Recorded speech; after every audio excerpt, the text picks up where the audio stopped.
ஓம் சாந்தி. 8/6/2025 காலை முரளி. அவ்யக்த Bapdada. Revise date 15/11/2005 Madhuban.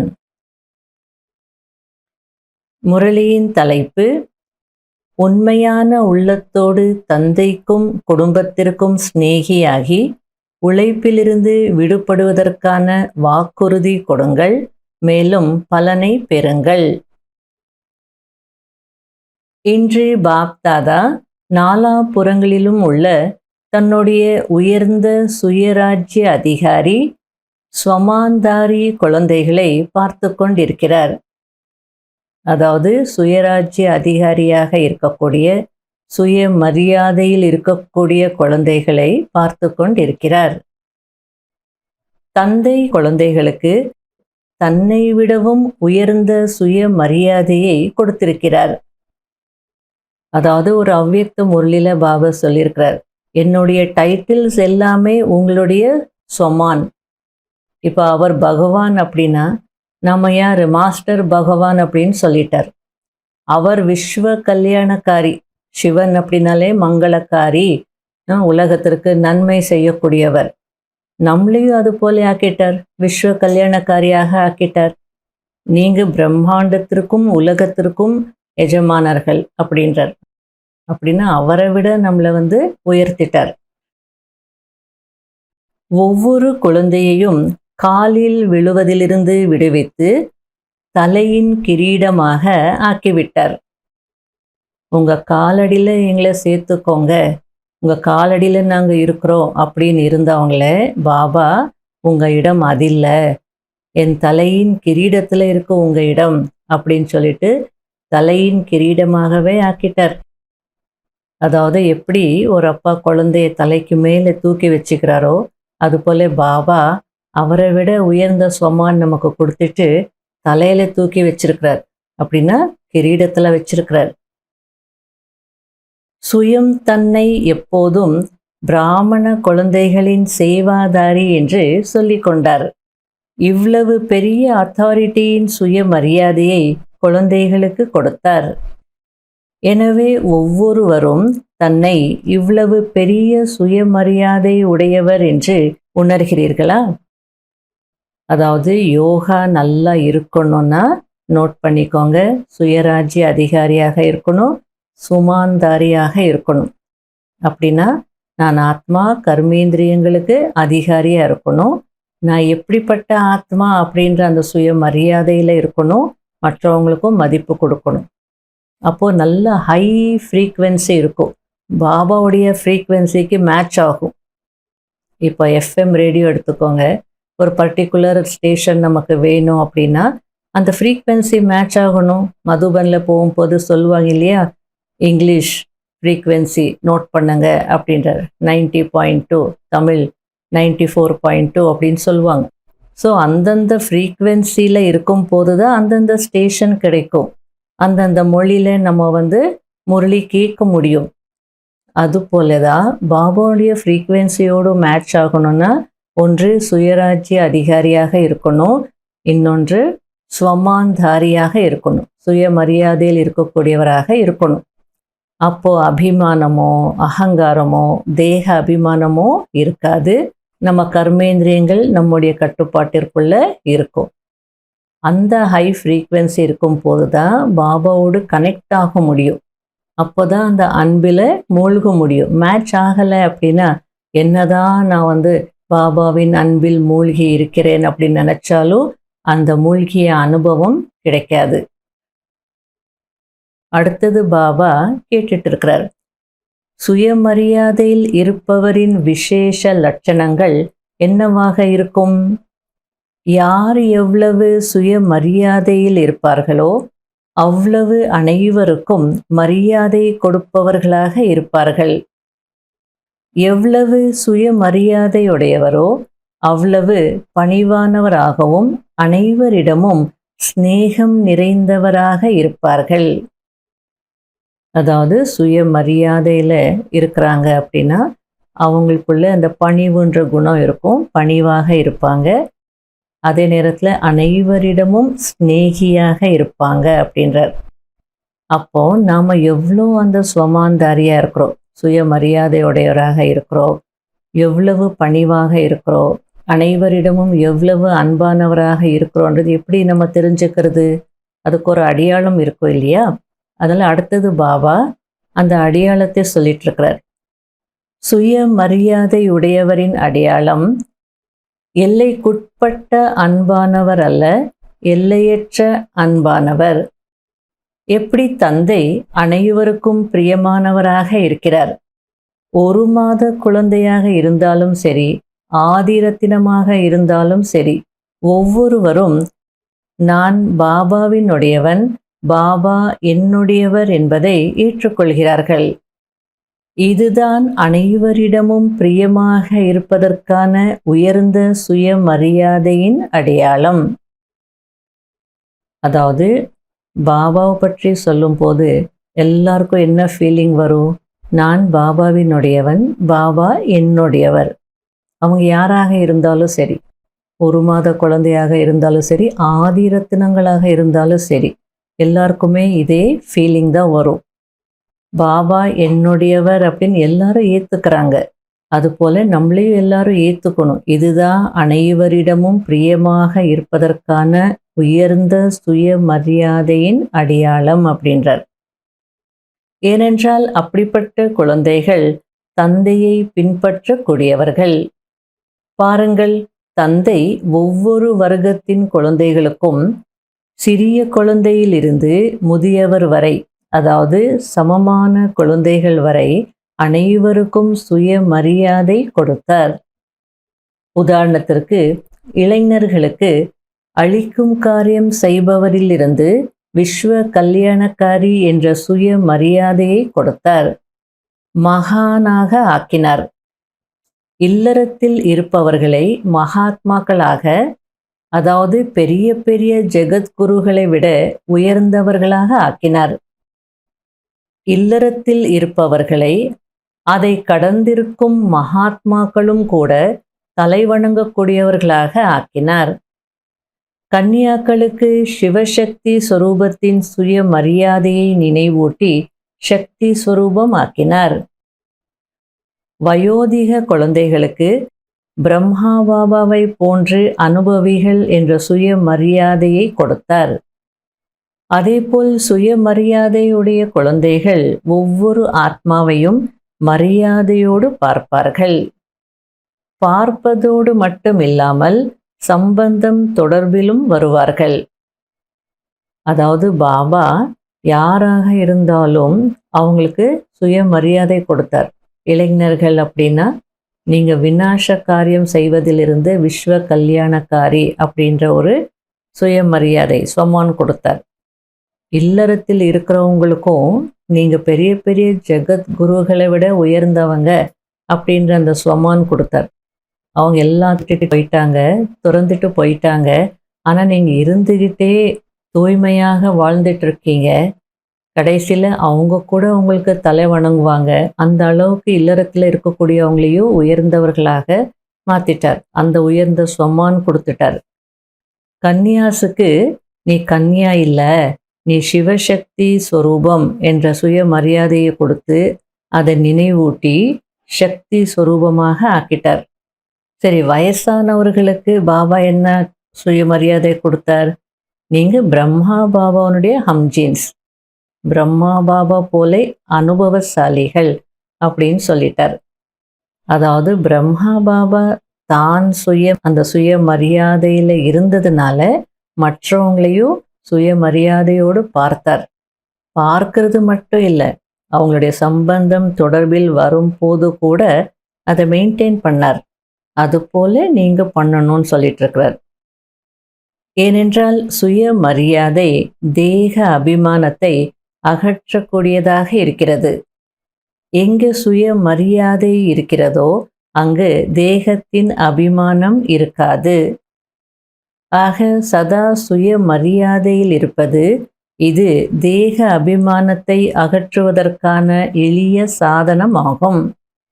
சதா ஒவ்வொருவரையும் சுயமரியாதையோடு பார்க்க வேண்டும். அவர் காலாட்படையாக இருந்தாலும் சரி, 16,000 கடைசி மணியாக இருந்தாலும் சரி, ஆனால் கடைசி நம்பரிலும் நாடகப்படி தந்தையிடமிருந்து ஏதோ ஒரு விசேஷ தன்மை கிடைத்திருக்கிறது. சுயமரியாதையில் இருப்பவர்கள் விசேஷ தன்மையை பார்த்து மரியாதை கொடுப்பார்கள்.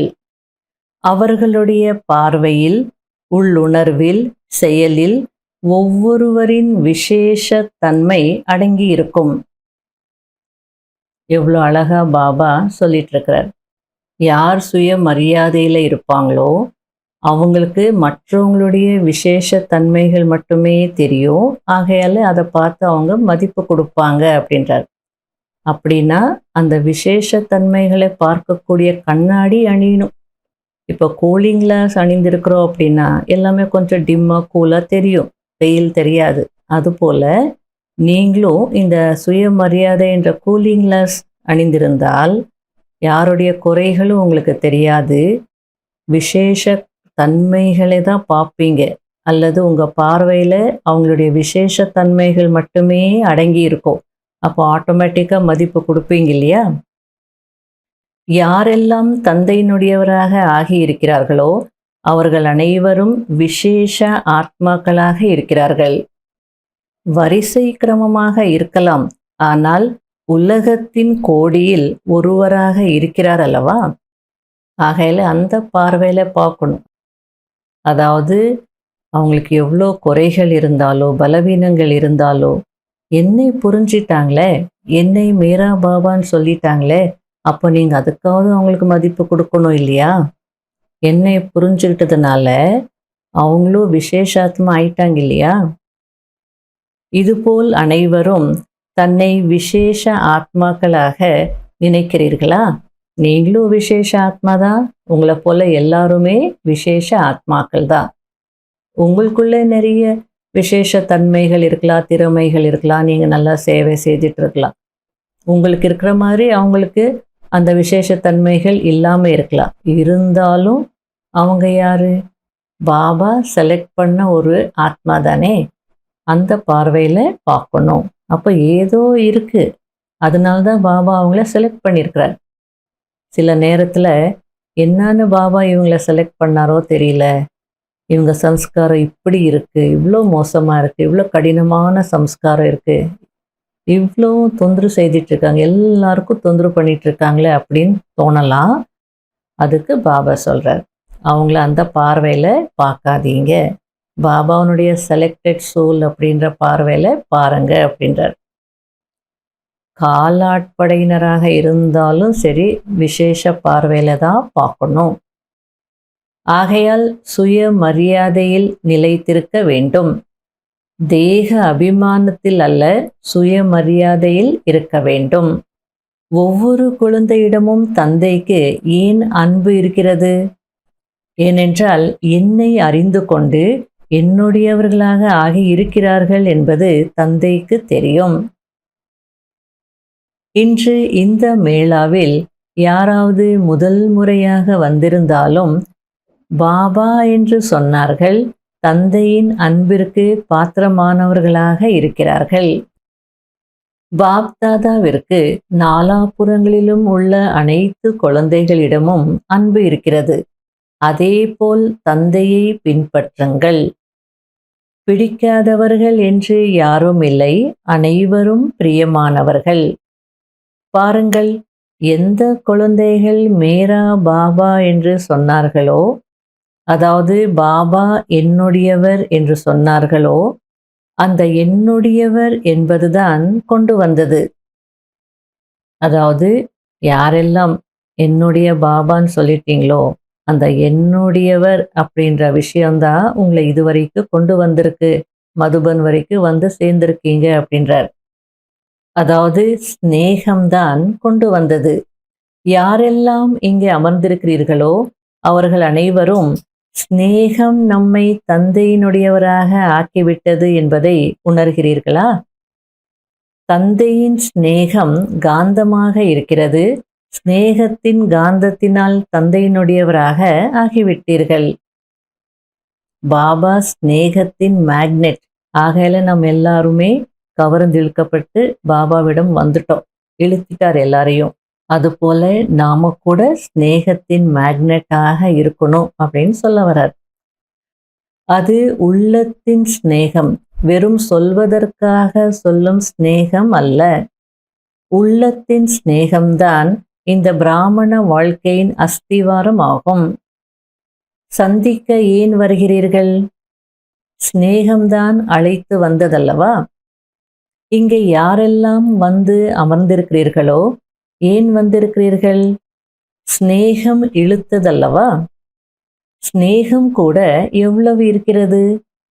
100% அல்லது குறைவாக இருக்கிறதா?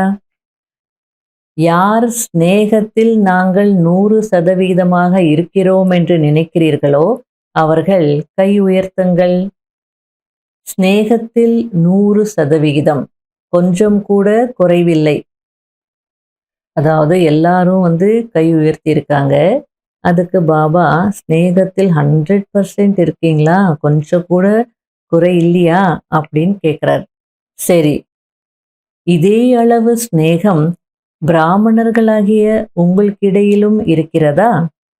இப்ப இந்த கேள்விக்கு பதில் சொல்லுங்க அப்படின்றார். சரி, பாபாவிடம் இருக்கு, உங்களுக்கு 100% ஸ்நேகம் இருக்கு. பிராமணர்களாகிய உங்களுக்கிடையிலும் அதே அளவு இருக்கா அப்படின்னு கேட்குறாரு. இதில் கையை உயர்த்த வைக்கலாமா? இப்போ உயர்த்த சொன்னா உயர்த்துவீங்களா அப்படின்றார். இதில் சதவிகிதம் இருக்கிறது. எப்படி தந்தைக்கு அனைவரிடமும் ஸ்நேகம் இருக்கிறதோ அதே போல் குழந்தைகளுக்கும் அனைவரிடமும் ஸ்நேகம் இருக்க வேண்டும். அதாவது அனைவருடைய ஸ்நேகியாக இருக்க வேண்டும். பிறருடைய பலவீனத்தை பார்க்காதீர்கள். அந்த பலவீனங்களை பார்க்கும் போது தானே இவங்க இப்படிப்பட்டவங்க, அவங்க அப்படிப்பட்டவங்கன்னு சொல்லி அவங்க மேல ஸ்நேகம் வந்து இருக்கிறதில்ல. ஆகையில பாபா, ஏன் பலவீனங்களை பார்க்குறீங்க? அதை பார்க்காதீங்க. அப்போ ஆட்டோமேட்டிக்கா எல்லார் மீது உங்களுக்கு ஸ்நேகம் வரும், ஸ்நேகியாக இருப்பீங்க. ஒருவேளை யாராவது சம்ஸ்காரத்திற்கு வசமாகி இருக்கிறார்கள் என்றால் நீங்கள் யாரை ஃபாலோ செய்ய வேண்டும்? வசமாகி இருப்பவரையா? சரி, அவங்க ஏதோ கடினமான சம்ஸ்காரத்திற்கு வசமாகி இருக்கிறாங்க, ஓகே, இல்லைன்னு சொல்லலை, ஐ அக்ரி அப்படின்ற மாதிரி சொல்றார். நீங்க யாரை ஃபாலோ பண்ணணும்? வசமாகி இருப்பவரை நீங்க ஃபாலோ பண்ணணுமா?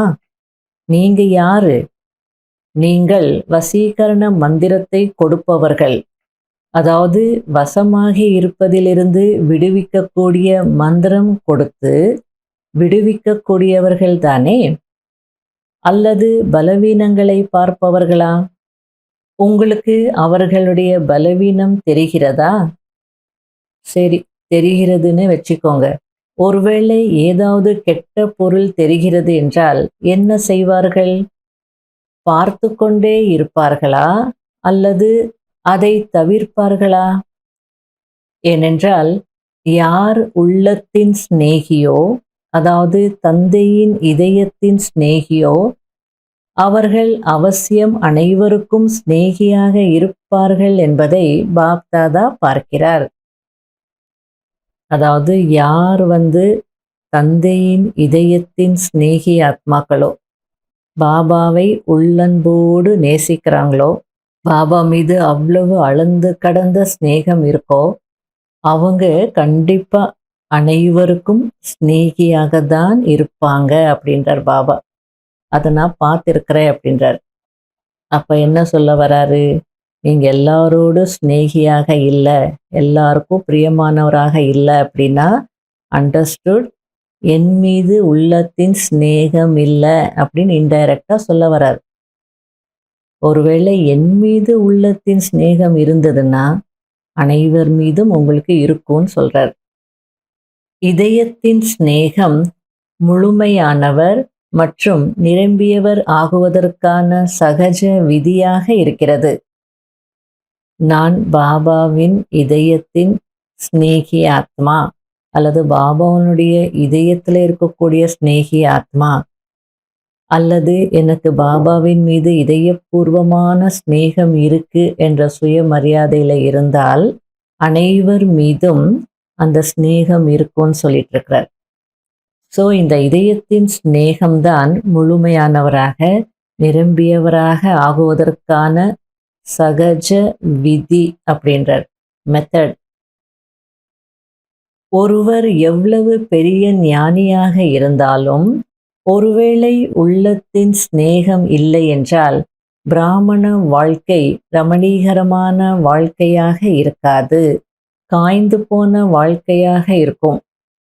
ஏனென்றால் ஞான மார்க்கத்தில் ஸ்நேகமற்ற ஞானம் இருந்தது என்றால் அந்த ஞானத்தில் ஏன், என்ன என்ற கேள்விகள் எழும். ஆனால் ஸ்நேகம் ஞான சகிதமாக இருந்தது என்றால் அப்படிப்பட்ட ஸ்நேகம் நிரம்பியவர்கள் சதா ஸ்நேகத்தில் மூழ்கி இருப்பார்கள். ஸ்நேகம் இருக்கணும், ஆனால் ஞான சகிதமாக ஸ்நேகம் இருக்கணும். ஞான மார்க்கத்தில் நம்ம இருக்கிறோம் அப்படின்னு சொல்லி சீரியஸாக இருக்கணும், அல்லது ஒரு பாபா மீது தான் நமக்கு அன்பு இருக்கணும்னு சொல்லி யார் மீதும் நமக்கு அன்பு இருக்கக்கூடாது, ஸ்நேகம் இருக்கக்கூடாது, விலகி இருக்கணும், விடுபட்டு இருக்கணும் அப்படின்னு நினச்சிடாதீங்க. ஸ்நேகம் இருக்கணும், ஆனால் அந்த ஸ்நேகம் ஞான சகிதமாக இருக்கணும் அப்படின்னு சொல்லிட்டு இருக்கிறார். இப்படிப்பட்ட ஸ்நேகம் இருந்தால்தான் சதா பாபா ஸ்நேகத்தில் மூழ்கி இருக்க முடியுன்றார். ஸ்நேகம் நிரம்பியவர் நினைவு செய்வதற்கு உழைக்க வேண்டி இருக்காது. ஞானம் மட்டும் இருந்து ஸ்நேகம் இல்லை என்றால் உழைக்க வேண்டி இருக்கும். அவர்கள் உழைப்பின் பலனை சாப்பிடுவார்கள், இவர்கள் ஸ்நேகத்தின் பலனை சாப்பிடுவார்கள். எவ்வளோ அழகா சொல்லிட்டு இருக்கிறார். வெறும் ஞானம் இருந்ததுன்னா நான் ஆத்மா, என்னுடைய தந்தை பரமாத்மா, இது மட்டும் இருந்தது அப்படின்னா உழைக்கணும். அவ்வளோ ஈஸியாக ஆத்ம உணர்வில் இருக்க முடியாது, அவ்வளோ ஈஸியாக அந்த ஸ்நேகத்தில் மூழ்கிட முடியாது. ஆனால் ஞானத்தின் கூடவே ஸ்நேகமும் இருந்தது அப்படின்னா பாபாவை நினைவு செய்வதற்கு உழைக்க வேண்டிய அவசியமே இருக்காது. வெறும் ஞானமுடையவர்கள் உழைப்பின் பலனை சாப்பிடுவாங்க.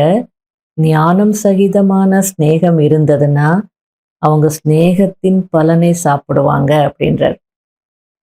எவ்வளோ நல்லா புரிய வச்சிட்டு இருக்கிறார் பாருங்க.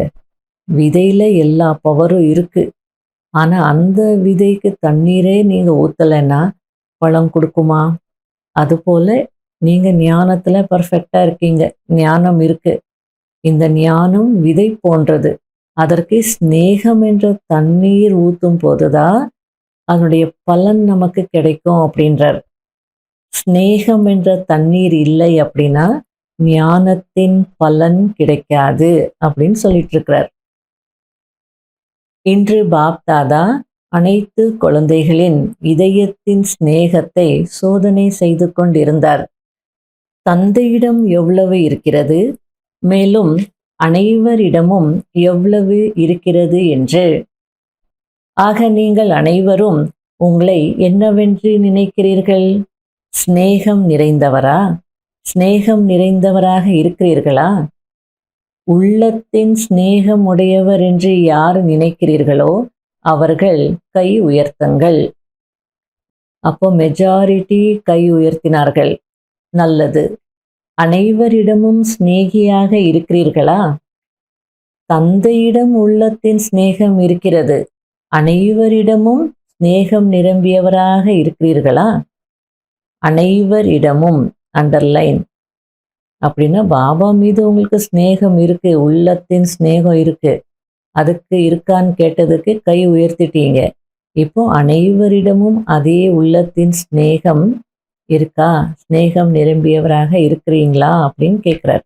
அதில் அனைவரிடமும் அப்படின்னு சொல்கிறார். இவர் என்னுடைய சகோதரர் சகோதரி என்று அனைவரையும் நினைக்கிறீர்களா? இவர் என்னுடையவர் என்று ஒவ்வொருவரும் நினைக்கிறீர்களா? சொல்லுங்க, நினைக்கிறீர்களா? அல்லது ஒரு சிலர் மட்டும்தான் என்னுடையவர் என்று நினைக்கிறீர்களா? எப்படி தந்தையிடம் ஸ்நேகம் இருக்கிறதா என்று கேட்டால் ஆமாம் இருக்கிறது என்று தந்தையிடம் இருக்கும் ஸ்நேகத்தில் அனைவரும் கை உயர்த்துகிறீர்கள். அதேபோல் நீங்கள் ஒவ்வொருவருக்காகவும் இவர் அனைவரிடமும் சிநேகமுடையவர் என்று கை உயர்த்துவீர்களா? அதாவது பாபா எந்த அர்த்தத்தில் சொல்லிட்டு இருக்கிறார் அப்படின்னா, பாபா மீது இதயத்தின் சிநேகம் இருக்கான்னு எல்லாரும் கை உயர்த்துறீங்க. அதே போல இன்னொருத்தரை காட்டி இவர் அல்லது உங்களை காட்டி இவர் அனைவருக்கும் சிநேகியாக இருக்கிறாங்களா அப்படின்னா ஒவ்வொருத்தரும் கை உயர்த்துவாங்களா? ஆமா, இவர் அனைவருக்கும் சிநேகியாக இருக்கிறாங்க அப்படின்னு மற்றவங்க சொல்லுவாங்களா, கை உயர்த்துவாங்களா அப்படின்னு கேட்குறார் பாபா. இந்த சர்டிஃபிகேட் கிடைக்குமா? எவ்வளோ கஷ்டம், ஆனால் ஏதோ ரொம்ப சகஜம் இது அப்படின்ற மாதிரி சொல்லிட்டு இருக்கிறார்.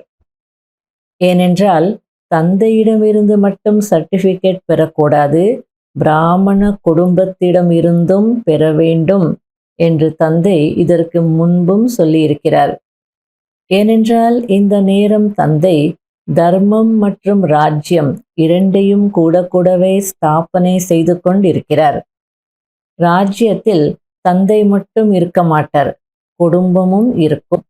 ஸோ தந்தைக்கும் பிரியமானவராக குடும்பத்திற்கும் பிரியமானவராக இருக்க வேண்டும். ஞானியாக ஆகியிருக்கிறீர்கள், கூடவே சிநேகியாக ஆகுவதும் அவசியமாக இருக்கிறது. சுய மரியாதையில் இருக்க வேண்டும், மரியாதை கொடுக்க வேண்டும். இந்த இரண்டும் அவசியமாக இருக்கிறது. பிராமண பிறவி எடுத்த உடனே தந்தை ஒவ்வொரு குழந்தைக்கும் மரியாதை கொடுத்தார். எனவேதான் உயர்ந்தவராகி இருக்கிறீர்கள். இந்த ஒரு பிறவியில் மரியாதை கொடுக்க வேண்டும். அதன் பலனாக முழு கல்பமும் மரியாதை கிடைக்கும். அவ்வளோதான். இந்த ஒரு பிறவில நீங்க மரியாதை கொடுக்கணும்.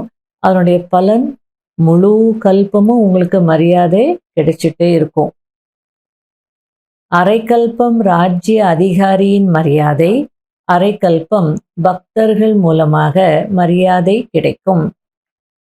முழு கல்பத்திற்கான ஆதாரம் இந்த ஒரு பிறவியில் மரியாதை கொடுப்பது மற்றும் மரியாதை பெறுவதில் இருக்கிறது.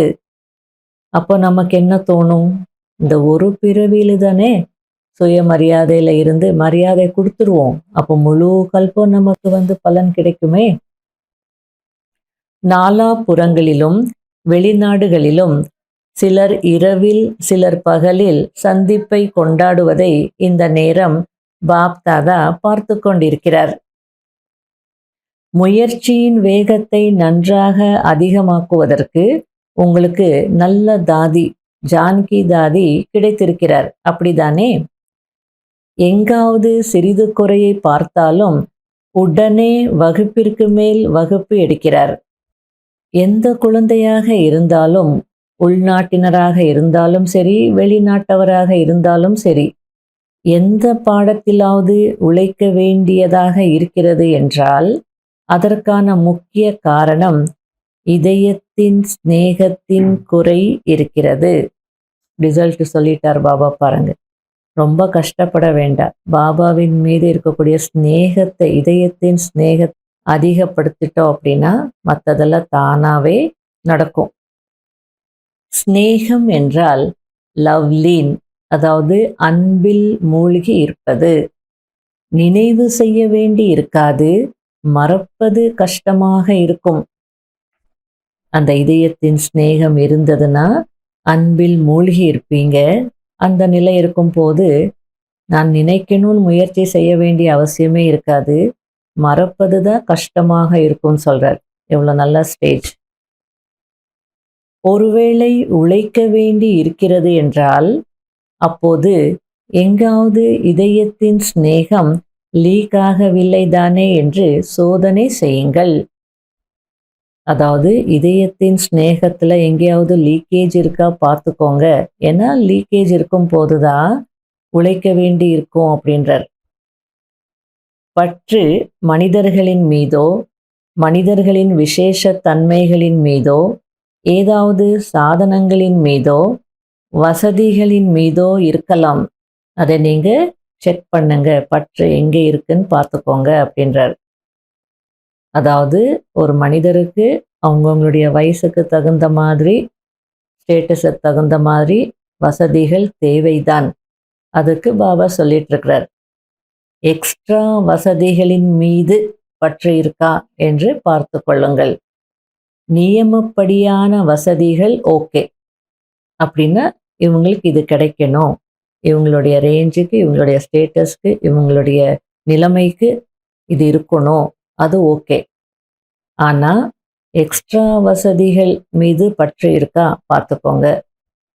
ஆனால் எக்ஸ்ட்ரா வசதிகள் மீது அன்பு ஏற்படுகிறது, பற்று ஏற்படுகிறது. அந்த வசதிகள் நினைவிற்கு வந்து கொண்டே இருக்கும். அதன் அடையாளம் எங்காவது லீக்கேஜ் இருந்தது என்றால், ஏதாவது காரணத்திற்காக வாழ்க்கையில் திருப்தியின் அனுபவம் இருக்காது. அதாவது பாபா மீது இதயத்தின் சிநேகம் இருக்கு, ஆனால் அதில் ஏதோ லீக்கேஜ் இருக்கு அப்படின்னா அது எப்படி கண்டுபிடிக்கிறது? அதற்கான அடையாளத்தை பாபா சொல்லிட்டு இருக்கிறார். ஏதோ ஒரு காரணத்திற்காக வாழ்க்கையில திருப்தியினுடைய அனுபவம் இருக்காது.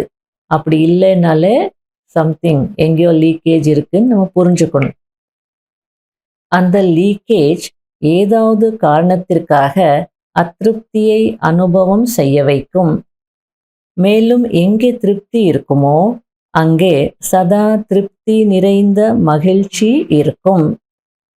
அதுக்கு ஹிந்தியில பிரசன்னதா, திருப்தி மற்றும் மகிழ்ச்சி கலந்து இருக்கும். அதனால திருப்தி நிறைந்த மகிழ்ச்சி இருக்கும் அப்படின்றார். அவர்கள் சதா ஆன்மீக ரோஜா மலர் போல முக மலர்ச்சியோடு புன்னகையோடு இருப்பார்கள். மூட் ஆஃப் ஆக மாட்டார்கள், சதா டபுள் லைட்டாக இருப்பார்கள். ஆக புரிந்ததா? இப்போது உழைப்பிலிருந்து விடுபட்டு விடுங்கள். பாப்தாதாவிற்கு குழந்தைகளின் உழைப்பு பிடிப்பதில்லை. அரைக்கல்பம் உழைத்தீர்கள், இப்போது ஆனந்தமாக இருங்கள், அன்பில் மூழ்கி இருங்கள். அனுபவத்தின் முத்துக்களை ஞானக் கடலின் ஆழத்தில் அனுபவம் செய்யுங்கள். வெறும் முழுக்கு மட்டும் போட்டுவிட்டு கடலிலிருந்து வெளிவராதீர்கள், அன்பில் மூழ்கி இருங்கள். அனைவரும் கூடவே இருப்பேன், கூடவே வருவேன் என்று வாக்குறுதி கொடுத்திருக்கிறீர்கள் தானே? வாக்கு கொடுத்திருக்கிறீர்களா? கூடவே வருவீர்களா அல்லது பின்னால் வருவீர்களா? யார் கூடவே வருவதற்கு தயாராக இருக்கிறீர்களோ அவர்கள் கை உயர்த்துங்கள். தயாரா? யோசித்து உயர்த்துங்கள். தயார் என்றால் பாப் சமான். யார் கூடவே வருவார்கள்? சமமாக இருப்பவர்கள்தானே கூடவே வருவார்கள். அப்போ வருவீர்களா? எவர் ரெடியா? முதல் வரிசை எவர் ரெடியா? நாளை செல்வதற்கு கட்டளை கொடுக்கட்டுமா? வருவீர்களா? சரி, குடும்பத்தில் இருப்பவர்கள் வருவீர்களா? குழந்தைகள் நினைவிற்கு வருவதில்லை தானே? தாய்மார்கள் வருவீர்களா? தாய்மார்கள் தயாரா? எந்த பொருளும் நினைவிற்கு வருவதில்லையா? டீச்சர்ஸ்க்கு சென்டர் நினைவு வருமா? மாணவர்கள் நினைவிற்கு வருவார்களா? வருவதில்லையா? நல்லது. அனைவரும் மோகமற்றவர்களாக மாறிவிட்டீர்களா? அப்படியென்றால் மிகவும் நல்ல விஷயம்.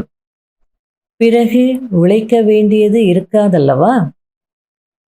இன்று பாப்தாதா அனைவரையும் எதிரில் அமர்ந்திருந்தாலும் சரி, தொலைவில் அமர்ந்திருந்தாலும் சரி, தொலைவில் அமர்ந்திருந்த போதும் தந்தையின் உள்ளத்தில் அமர்ந்திருக்கிறீர்கள்.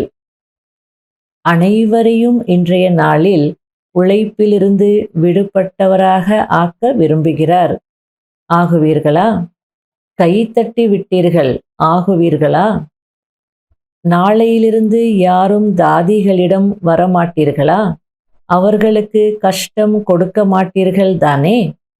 மகிழ்ச்சியோடு சந்திப்பீர்கள். அதாவது தாதிமார்களை சந்திக்கணும், சந்திக்க வாங்க, ஆனால் பிரச்சனைகளோடு வராதீங்க, மகிழ்ச்சியாக சந்திப்பதற்கு வாங்க அப்படின்றார். ஜோன் தலைவரிடம் போக மாட்டீர்கள், கம்ப்ளைண்ட் செய்ய மாட்டீர்கள். கம்ப்ளீட் சரிதானே? அப்போ இனி நீங்க கம்ப்ளைண்ட் செய்ய மாட்டீங்க, நீங்க கம்ப்ளீட் தானே அப்படின்னு கேட்கிறார். இப்போது கை உயர்த்துங்கள். பாருங்கள், யோசித்து கை உயர்த்துங்கள், அப்படியே உயர்த்தாதீர்கள். எந்த கம்ப்ளைண்ட்டும் இருக்கக்கூடாது. எதுவும் என்னுடையதில்லை, யாரும் என்னுடையவர் இல்லை, நானும் இல்லை, எனதும் இல்லை, முடிந்தது. அதாவது தாதிமார்களை சந்திக்கும் போது எல்லாரும் அவங்களுடைய ப்ராப்ளம்ஸ் கம்ப்ளைண்ட்ஸ் கொண்டு போகிறாங்க.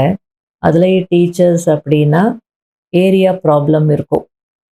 நமக்குன்னு ஒரு ஏரியா, ஒரு டிஸ்ட்ரிக்ட் இருக்கும்.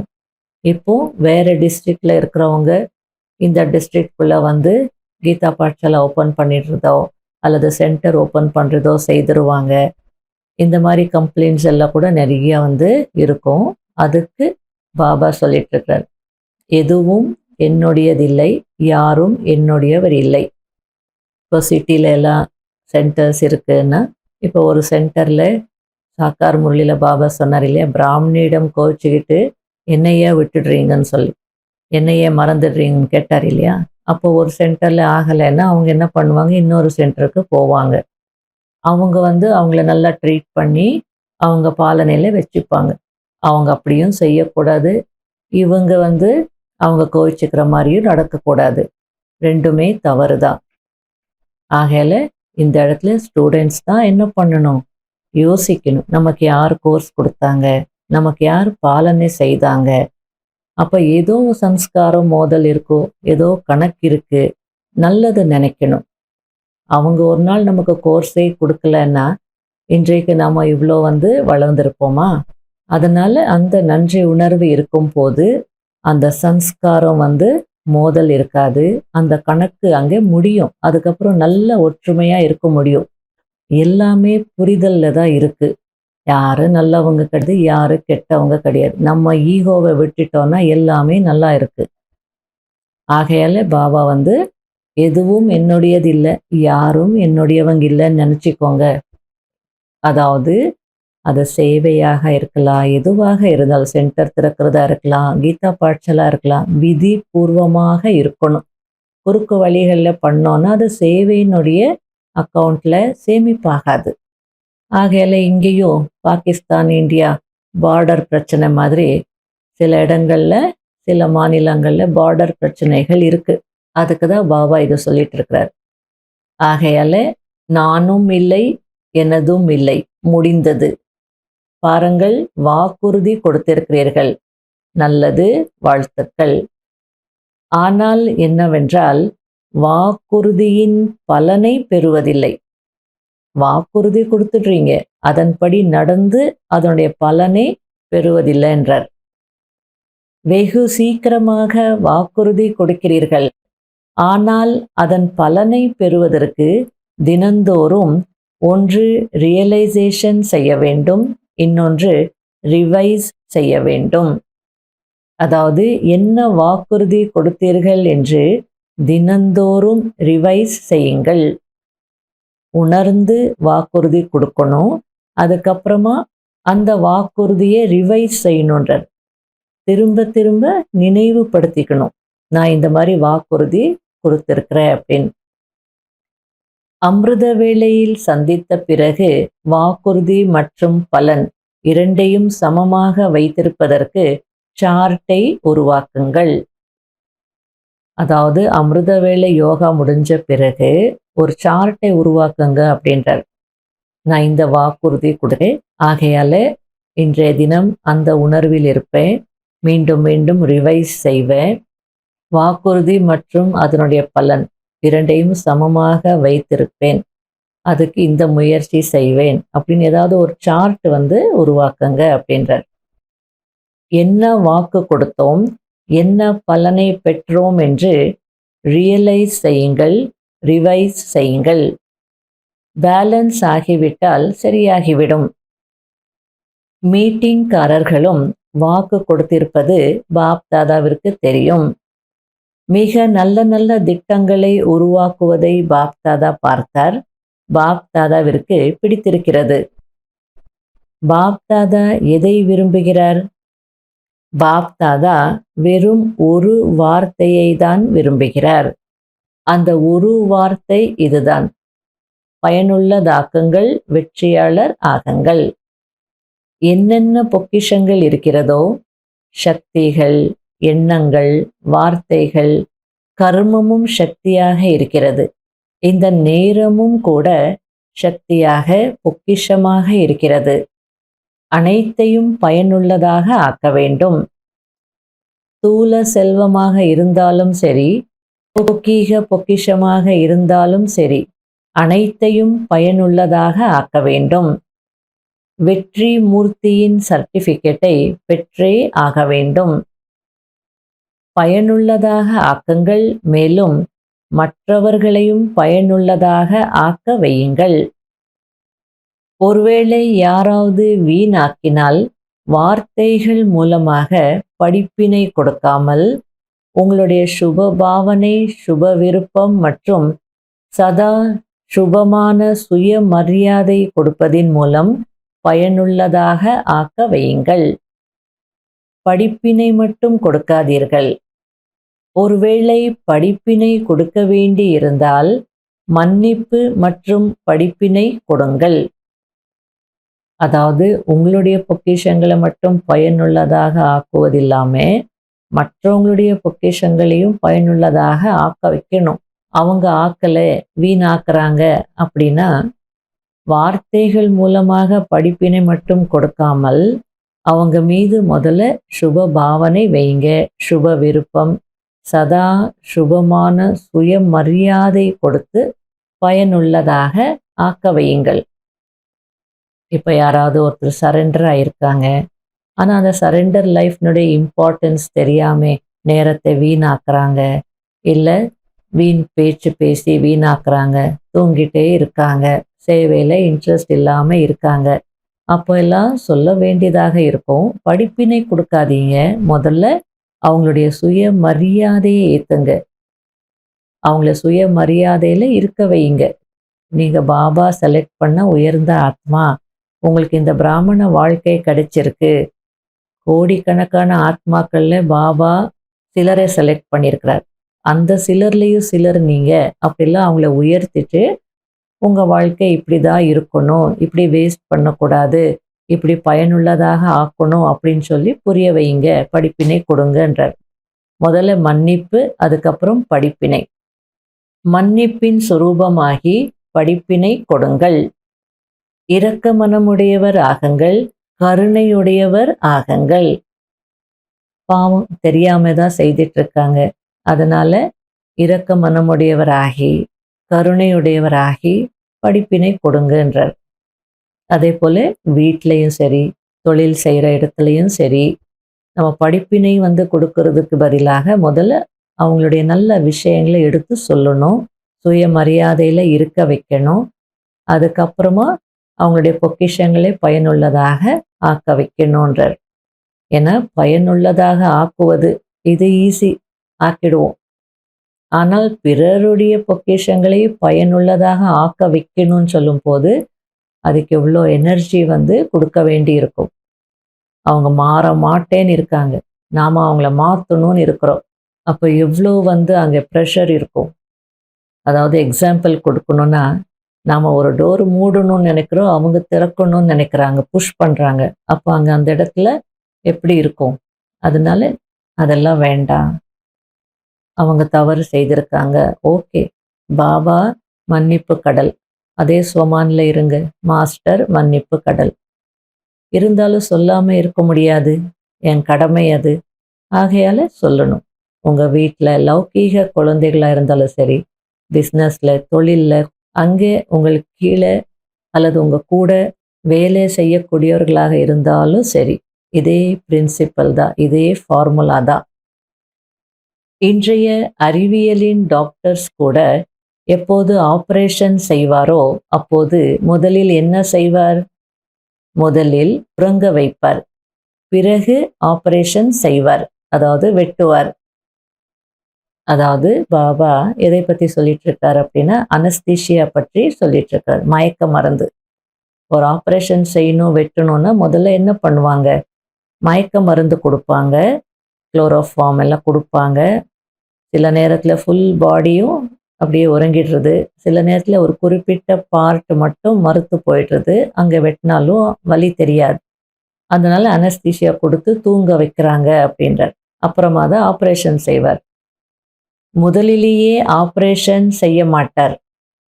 வலி ஓவராக இருக்கும் இல்லையா, தாங்க முடியாது. அதனால ஒரு பல் எடுக்கணுன்னாலும் முதல்ல என்ன செய்கிறாங்க, அந்த அனஸ்தீசியா இன்ஜெக்ஷன் போடுவாங்க, மறுத்து போயிடும், அதுக்கப்புறம் பல் எடுப்பாங்க. அதே போல டிஞ்சர் தடவ வேண்டும் என்றாலும் முதலில் ஊதுவார்கள், பிறகு டிஞ்சரை தடுவார்கள். அதேபோல் நீங்களும் முதலில் கருணை உடையவர் ஆகுங்கள், பிறகு படிப்பினை கொடுங்கள்.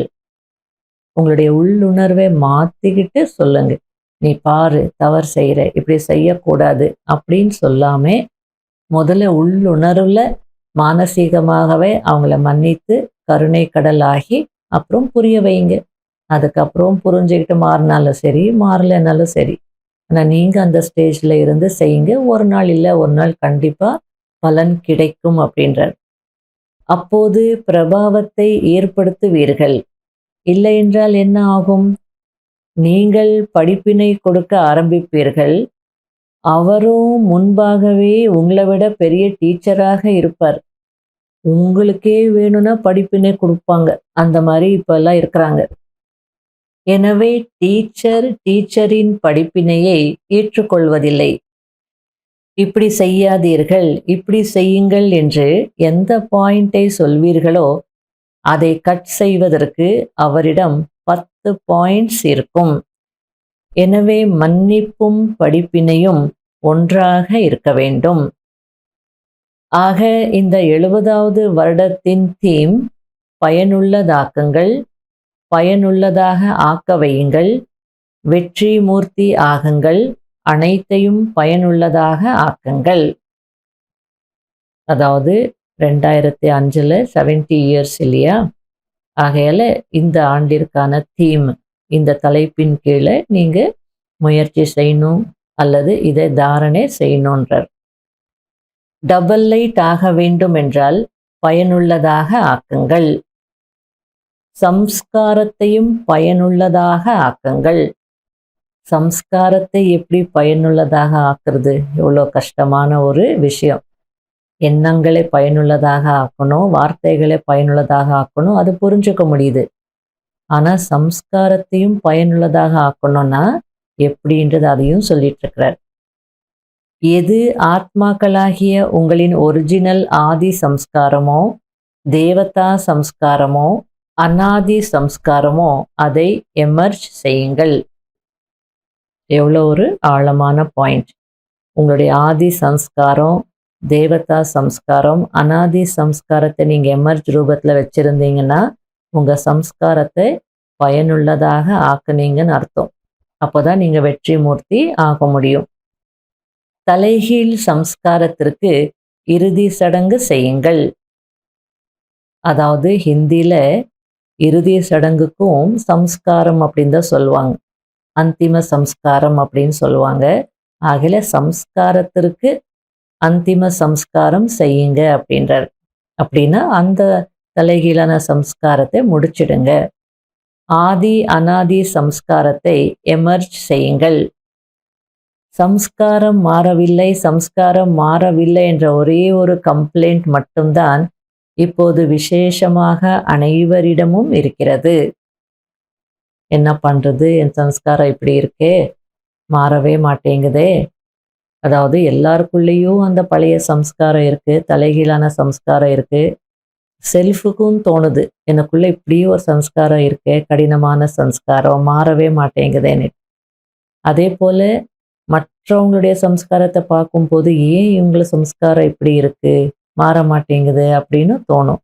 அதுதான் கம்ப்ளைண்ட்டாக இருக்குது. செல்ஃப்னுடைய கம்ப்ளைண்ட் மற்றவங்களுடைய கம்ப்ளைண்ட்டாகவும் இருக்குன்றார்.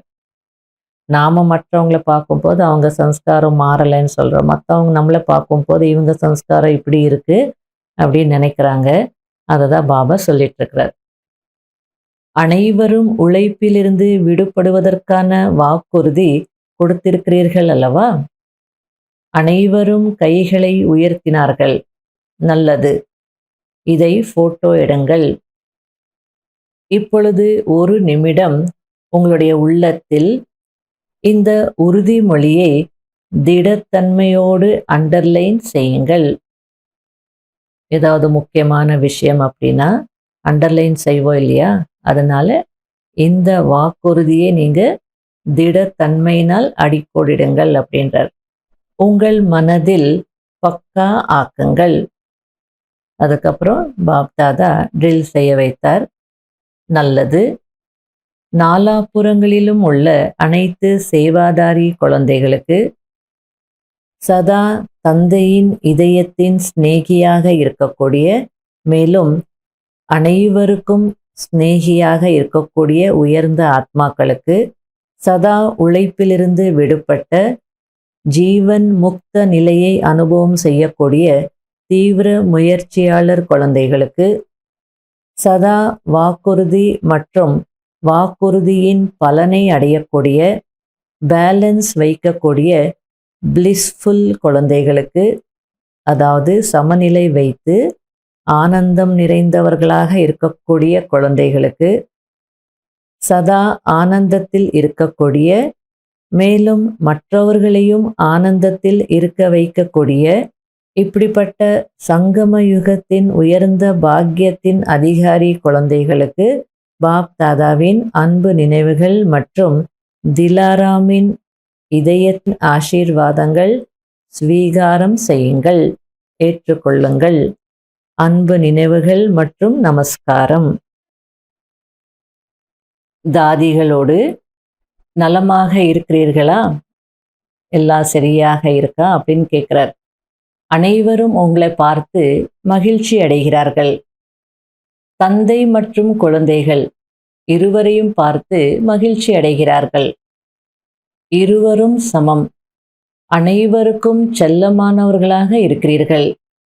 அனைவருக்கும் தாதிகளோடு விசேஷமான அன்பு இருக்கிறதல்லவா? நிறைய அன்பு இருக்கிறது. ஏனென்றால் யார் நிமித்தம் ஆகிறார்களோ அவர்களுக்கு பொறுப்பும் இருக்கும், அதே நேரத்தில் அன்பும் கிடைக்கும். எவ்வளோ பொறுப்பு இருக்கோ அவ்வளவு அன்பும் கிடைக்கும் அப்படின்றார். ஏனென்றால் அனைவருடைய அன்பும் மற்றும் ஆசீர்வாதங்களும் உங்களுடைய வாழ்க்கையில் லிஃப்ட் ஆகி விடுகிறது. உங்களிலும் யார் நிமித்தமாகிறீர்களோ அவர்களுக்கும் லிஃப்ட் கிடைக்கிறது. ஆனால் லிஃப்டின் கிஃப்டை நிலையாக வைத்திருந்தால் அதிக லாபம் கிடைக்க முடியும். இந்த எக்ஸ்ட்ரா வரதானம் கிடைக்கிறது. எந்த ஒரு காரியத்தில், ஈஸ்வரிய காரியத்தில் அல்லது யக்ய சேவையில் யார் விசேஷமாக நிமித்தமாகிறார்களோ அவர்களுக்கு ஆசீர்வாதங்கள் மற்றும் அன்பு இரண்டும் லிஃப்டாக கிடைக்கிறது. அன்பு அப்படிப்பட்ட ஒரு விஷயமாக இருக்கிறது. அது எதிலிருந்து எதுவாக ஆக்கி விடுகிறது. இன்று உலகத்தில் யாரிடம் வேண்டுமானாலும் என்ன வேண்டும் என்று கேளுங்கள், அன்பு வேண்டும் என்றுதான் சொல்வார்கள். அமைதி வேண்டும் என்று சொல்வார்கள், அதுவும் அன்பினால்தான் கிடைக்கும். ஆகையால் அன்பு, அதாவது ஆன்மீக அன்பு அனைத்தையும் விட உயர்ந்தது. நல்லது. வரதானம். கம்பைன்டு ஸ்வரூபத்தின் நினைவின் மூலம் மறவாதவராகக்கூடிய நிரந்தர யோகி ஆகுங்கள். எந்த குழந்தைகள் தன்னை பாபாவுடன் கம்பைண்டாக இருப்பதாக அனுபவம் செய்கிறார்களோ அவர்களுக்கு நிரந்தர யோகி பவ என்ற வரதானம் தானாகவே கிடைத்து விடுகிறது. ஏனென்றால் அவர்கள் எங்கு இருந்தாலும் சந்திப்பின் மேளா நடந்து கொண்டே இருக்கும். அவர்களை யார் எவ்வளவு மறக்க வைக்க முயற்சி செய்தாலும் அவர்கள் மறக்காதவர்களாக இருப்பார்கள். இதுபோல் தந்தைக்கு மிக பிரியமான மறவாத குழந்தைகள்தான் நிரந்தர யோகிகள். ஏனென்றால் இயல்பான நினைவுதான் அன்பின் அடையாளம். அவர்களுடைய எண்ணம் என்ற நகத்தை கூட மாயாவால் அசைக்க முடியாது. ஸ்லோகன்: காரணத்தை சொல்வதற்கு பதிலாக அதை நிவாரணம் செய்யுங்கள். அப்பொழுது ஆசீர்வாதங்களுக்கு அதிகாரி ஆகி விடுவீர்கள். அவ்யக்த சமிக்ஞை: அகநோக்கு முகத்தில் இருந்து ஞான சிந்தனையின் பயிற்சி மூலம் அலௌகீக போதையில் சதா இருங்கள். அப்போது இந்த உலகத்தின் பிரச்சனைகள் எதுவும் தன் பக்கம் கவர்ந்து இழுக்காது. எப்படி இராணுவத்தினர் அண்டர் கிரவுண்டிற்குள் சென்று விடுகிறார்கள், அப்போது வெளியிலுள்ள வெடிகுண்டுகள் போன்றவற்றின் பாதிப்பு ஏற்படுவதில்லை. அதுபோல் நீங்கள் உள்நோக்கு பார்வையில் அண்டர் கிரவுண்டில் ஆன்மீக நிலையில் இருப்பதற்கான பயிற்சி செய்யுங்கள். அப்போது வெளிநோக்கின் விஷயங்கள் டிஸ்டர்ப் செய்யாது, அதாவது தொந்தரவு செய்யாது. ஓம் சாந்தி.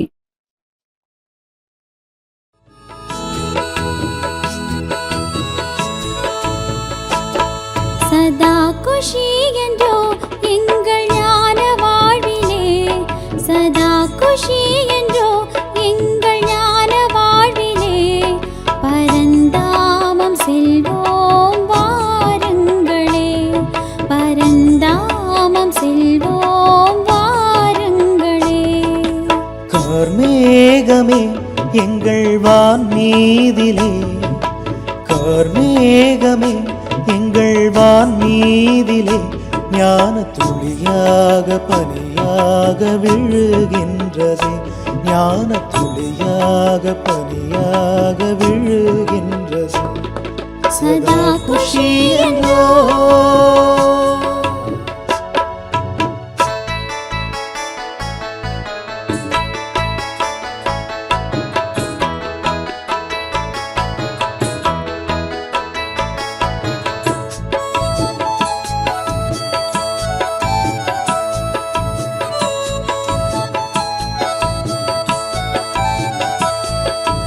நேற்றோடு மறந்தோம் எங்கள் சோகத்தை, இன்றோ நாங்கள் உங்கள் மடியிலே.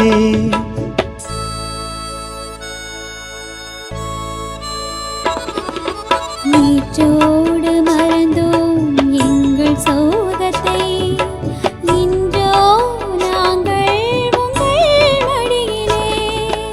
ஆயிரம் கனவுகளை கண்களிலே, ஆயிரம் கனவுகளை கண்களிலே ஏந்தியே நாங்கள் ஆடிடுவோம். சதா குஷி என்றோ எங்கள் ஞான வாழ்விலே, பரந்தாமம் செல்வோம் வாருங்களே. சதா குஷி என்றோ எங்கள் ஞான வாழ்விலே, சதா குஷி என்றோ எங்கள் ஞான வாழ்விலே, பரந்தாமம் செல்வோம் வாருங்களே, பரந்தாமம் செல்வோம் வாருங்களே. கார்மேகமே எங்கள் வான் மீதிலே, கார்மேகமே எங்கள் வான் மீதிலே, ஞான துளியாக பனியாக விழுகின்றது, ஞான துளியாக பனியாக விழுகின்றது. சதா குஷி என்றோ